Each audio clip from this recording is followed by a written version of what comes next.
अपनी नेक्स्ट बीमारी है जो कि क्लोस्ट्रीडियम के कारण होती है, वो है गैंग्रीनस डर्मेटाइटिस। ठीक है, तो पहली दो बीमारी कौन कौन सी? पहली थी नेक्रोटिक एंट्राइटिस, दूसरी थी अल्सरेटिव एंट्राइटिस और तीसरी कौन सी है? Gangrenous dermatitis. तो डर्मा मतलब स्किन से रिलेटेड है, टाइटिस मतलब इन्फ्लामेशन। तो किसका इन्फ्लामेशन? स्किन का इन्फ्लामेशन। और गैंग्रीनस का मतलब क्या होता है? जब किसी भी पार्ट का नेक्रोसिस हो और वहाँ पर बैक्टीरियल पैथोजन है वो इन्वेड करना शुरू कर दे, तो वहाँ पर जो है गैंग्रीन कर देता है। ठीक है, तो गैंग्रीनस डर्मेटाइटिस। तो ये किस कारण होती है गैंग्रीनस डर्मेटाइटिस? तो गैंग्रीनस डर्मेटाइटिस है वो क्लोस्ट्रीडियम सेप्टिकम और क्लोस्ट्रीडियम परफ्रिंजेंस टाइप ए, ये दोनों जो है गैंग्रीनस डर्मेटाइटिस कोज करने की पावर रखते हैं। ठीक है, जो क्लोस्ट्रीडियम परफ्रिंजेंस टाइप है वो तो क्या करेगी? Mainly necrotic enteritis. लेकिन अब ये गैंग्रीनस डर्मेटाइटिस भी कोज कर सकती है। क्लोस्ट्रीडियम सेप्टिकम और जो है क्लोस्ट्रीडियम परफ्रिंजेंस टाइप है गैंग्रीनस डर्मेटाइटिस भी कोज कर सकते हैं। और दूसरे बैक्टीरिया जैसे कि स्टेफाइलोकोकस हुआ, यानी कि स्टेफाइलोकोकस ओरियस हुआ, या तो सिंगल या फिर कम्बिनेशन। तो ये स्टेफाइलोकोकस और ओरियस के साथ मिल करके, यानी कि जो ये अपना क्लोस्ट्रीडियम सेप्टिकम, अगर क्लोस्ट्रीडियम सेप्टिकम स्टेफाइलोकोकस ओरियस के साथ मिल करके क्या कर सकता है? क्या इसका भाई? Gangrenous dermatitis. ठीक है, तो ये जो क्लोस्ट्रीडियम परफ्रिंजेंस टाइप ए है ये भी स्टेफाइलोकोकस ओरियस के साथ मिलकर क्या कर सकता है? Gangrenous dermatitis. ठीक है, तो ये या तो ये अकेले भी कर सकते हैं।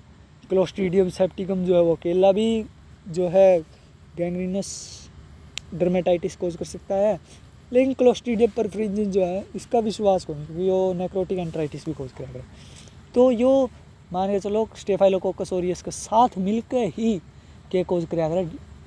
Gangrenous dermatitis.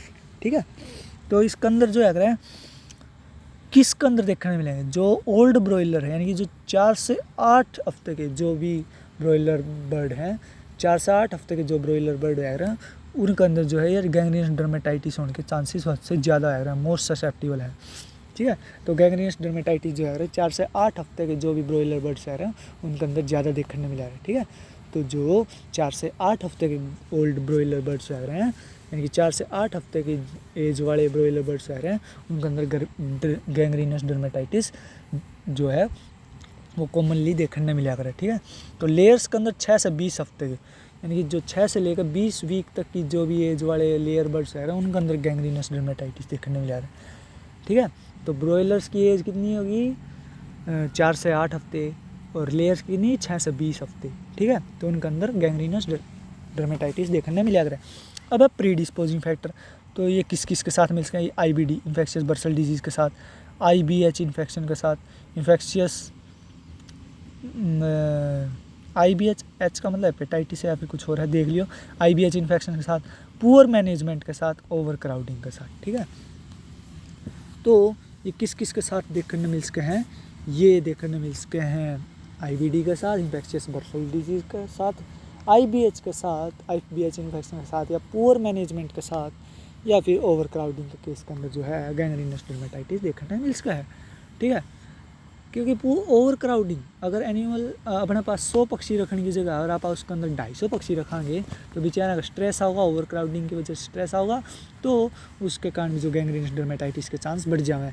ये वह इतने ज़्यादा बर्ड होंगे तो उनकी जो साफ़ सफाई भी अच्छे से नहीं पाएंगे, तो पुअर मैनेजमेंट के कारण भी गैंग्रीनस डर्मेटाइटिस हो जाएगा। और अगर उनके अंदर इन्फेक्शियस बर्सल डिजीज़ है या फिर IBH इन्फेक्शन है तो उसके कारण भी जो है जो गैंग्रीनस डर्मेटाइटिस है वो हो सकता है। तो क्लोस्ट्रीडियम सेप्टिकम और क्लोस्ट्रीडियम परफ्रिंजेंस टाइप ए, या तो ये क्या नाम है स्टेफाइलोकोकस ओरियस के साथ होंगे, नहीं तो ये अकेले भी गैंग्रीनस डर्मेटाइटिस कोज करने की पावर रखते हैं। ठीक है, इसके बाद है क्लिनिकल साइंस। तो क्लिनिकल साइंस के अंदर क्या है? फीट, पैर और होक रीजन, यानी कि जो उनका घुटना है, हुक वाला रीजन है, उसके अंदर या पैर के अंदर जो है डार्क हो जाएगा, वो कलर जो है थोड़ा काला काला ब्लैक कलर का हो जाएगा, स्वेलिंग हो जाएगी। क्यों हो जाएगी? क्योंकि जो है बैक्टीरिया वहाँ पर क्लोस्ट्रीडियम सेप्टिकम या क्लोस्ट्रीडियम परफ्रिंजेंस टाइप है, ये वहीं पर जाकर न डिपॉजिट होना शुरू हो जाएगा। डिपॉजिट होना शुरू होगा, एंटीबॉडी रिएक्शन होगी, इन्फ्लामेशन होगी, इन्फ्लामेशन होगा, एडिमा होगा, स्वेलिंग होगी, तो ये वहाँ की सेल भी जो है उनकी डेथ होना शुरू हो जाएगी, तो डार्क कलर हो जाएगा। ठीक है, तो यानी कि जो ब्लैकनेस शुरू हो जाएगी, और स्किन स्लफ ऑफ होना शुरू हो जाएगी, स्किन है वो उतरना शुरू हो जाएगी, यानी कि उसकी एक जो परत सी उतरना शुरू हो जाएगी। और सब क्यूटेनियस टिश्यू जो होगा उसके अंदर एडिमा देखने मिलेगा, और विंग्स का नीचे भी एडिमा देखने मिलेगा, और थाई के बीच में भी एडिमा देखने मिलेगा। ठीक है, तो स्किन स्लफ ऑफ हो जाएगी, स्किन की एक परत सी उतर जाएगी। ठीक है, और सब क्यूटेनियसली स्किन के नीचे एडिमा देखने मिलेगा, विंग्स के अंदर एडिमा देखना है, विंग्स की जो स्किन है उसके नीचे एडिमा देखने मिलेगा। और last but not the least और जो उनका थाई रीजन है, थाई रीजन के बीच में भी अपन एडिमा देखना मिलेगा। ठीक है, अनप्लीजेंट स्मॉल ऑफ कार्कस। इब गैंग्रीन है, मान लो कोई भी चीज़ है, जो चीज़ ख़त्म हो चुकी, मतलब गैंग्रीन कब होगा, नेक्रोसिस का नेक्स्ट स्टेप है, नेक्रोसिस का जो नेक्स्ट स्टेप है वो है गैंग्रीन। तो नेक्रोसिस क्यों है, death of the tissue in the living being. तो लिविंग बीइंग के अंदर तो डेथ है, वो तो पहले से डेथ है, अब उसके ऊपर बैक्टीरिया आ गया, प्यूट्रीफाइंग बैक्टीरिया कह लो, तो वो बैक्टीरिया आ गया, उसने गैंग्रीन कोज कर दिया। तो गैंग्रीन है ना, गैंग्रीन सड़ा भी तो होगा, अंदर बैक्टीरिया है और उसने के नाम से एनाएरोबिक कंडीशन मिल रही है, वो सड़ेगा, बिल्कुल सड़ेगा।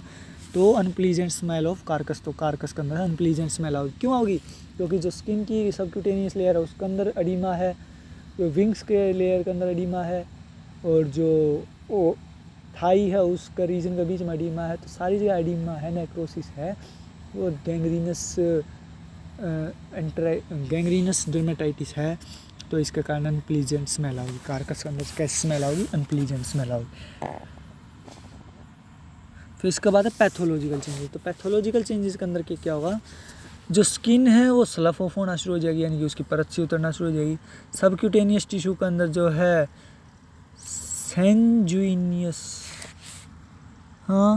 सेंजुइनियस फ्लूइड अक्यूमुलेट होना शुरू हो जाएगा। ठीक है, सेंजुइनियस फ्लूइड का मतलब थोड़ा गाढ़ा फ्लूइड इकट्ठा होना शुरू हो जाएगा। ठीक है, मसल्स के अंदर भी सेम होगा, क्योंकि थाई मसल्स के अंदर हो जाए, थाई मसल के बीच में हो जाए, तो वहाँ पर जो है सेंजुइनियस फ्लूइड जो है वो अक्यूमुलेट होना शुरू हो जाएगा।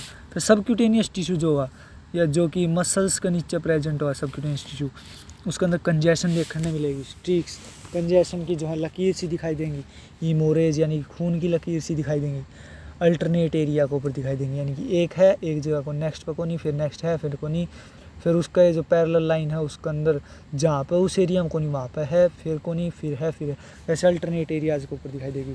ठीक है, तो नेक्रोसिस का कारण जो है वो एरिया पेल दिखाई देगा। ठीक है, पेल नेक्रोसिस दिखाई देगा।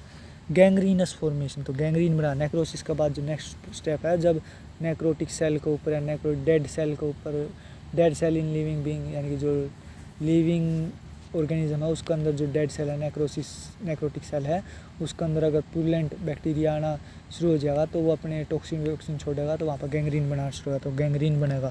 ठीक है, तो कोएगुलेटिव नेक्रोसिस, लीवर और किडनी के जो छोटे छोटे एरिया हैं उसके अंदर कोएगुलेटिव नेक्रोसिस देखने मिलेगा और कंजेशन देखने मिलेगी। लीवर का जो छोटा एरिया है उसके अंदर कोएगुलेटिव नेक्रोसिस देखने मिलेगा, लीवर का छोटे एरिया के अंदर अपन कंजेशन देखने मिलेगी। सेम किडनी का एक छोटा एरिया के अंदर अपन कोएगुलेटिव नेक्रोसिस देखने मिलेगा, और किडनी का एक छोटा एरिया के अंदर अपन कंजेशन देखने मिलेगी। ठीक है, फिर इसके बाद सीवियर कंजेशन देखने मिलेगा। एडिमा, लंग्स के अंदर जो है सीवियर कंजेशन देखने मिलेगा, लंग्स के अंदर अपन एडिमा देखने मिलेगा, और लंग्स के अंदर बाद में क्या हो जाएगा, गैंग्रीन हो जाएगा। ठीक है, तो इसलिए इस्तियापा के का वहाँ गैंग्रीनस डर्मेटाइटिस। ठीक है, इसलिए इस्तियापा गैंग्रीनस डर्मेटाइटिस का वहाँ। तो कौन कौन से बॉडी पार्ट ऑर्गन अफेक्ट होने ला रहे हैं, एक तो ला मसल, एक होने ला रहा लीवर, एक होने ला किडनी, एक होने ला लंग्स। ठीक है, तो एक स्किन तो है। तो शुरुआत करा तो किससे, स्किन से, स्किन के बाद क्या लंग्स होगा, लंग्स के बाद क्या लीवर होगा, लीवर के बाद क्या होगी, किडनी होगी। ठीक है, तो ये एक सीक्वेंस याद रखिए। फिर इसके बाद लीजन्स डार्क रेड कलर के होंगे, डार्क रेड कलर के लीजन्स देखने मिले, ब्लू ग्रीन कलर के मैसेरेटेड स्किन एरियाज, तो देख ब्लू ग्रीन कलर का मैसेरेटेड स्किन एरियाज देखने मिलेगा, और डार्क रेड कलर के ये देखने मिलेगा, यहाँ पर भी डार्क रेड है। ठीक है, यूजली फीदरलेस, तो जो एरिया होगा वहाँ पे फीदर नहीं मिलेंगे, देखिए अरे बिना फीदर का एरिया। ठीक है, तो विंग्स से लेकर एडजेसेंट एरियाज के अंदर कोई फीदर नहीं देखने मिलेगा। ब्लू ग्रीन कलर का जो है मैसरेटेड स्किन एरिया देखने मिलेंगे और डार्क रेड कलर का एरिया देखने मिलेगा, ठीक है। फिर इसके बाद देखिए डायग्राम के अंदर haemorrhage gas accumulation among the muscle fibre, जो मसल फाइबर हैं, ये जो मसल फाइबर हैं इनके अंदर गैंग्रीन के बाद क्लोस्ट्रीडियम जो है वो क्या करा है, गैस बनाया है। क्लोस्ट्रीडियम बैक्टीरिया जो फेमस है किस चीज़ खातर है, गैस बनाने खातर है, ठीक है। तो गैस प्रोड्यूसिंग बैक्टीरिया को ना क्लोस्ट्रीडियम बैक्टीरिया। तो जो भी मसल हैं, जो भी मसल का नीचे का एरिया है उसके अंदर हीमोरेज देखने मिला है। देखिए हीमोरेज रेडनेस कितनी दिखने लगी और इन मसल फाइबर के अंदर क्या है, गैस एक्युमुलेट होनी शुरू हो जाएगी, ठीक है। फिर बाद है बोटुलिज्म, वो कराएं नेक्स्ट टाइम, ठीक है।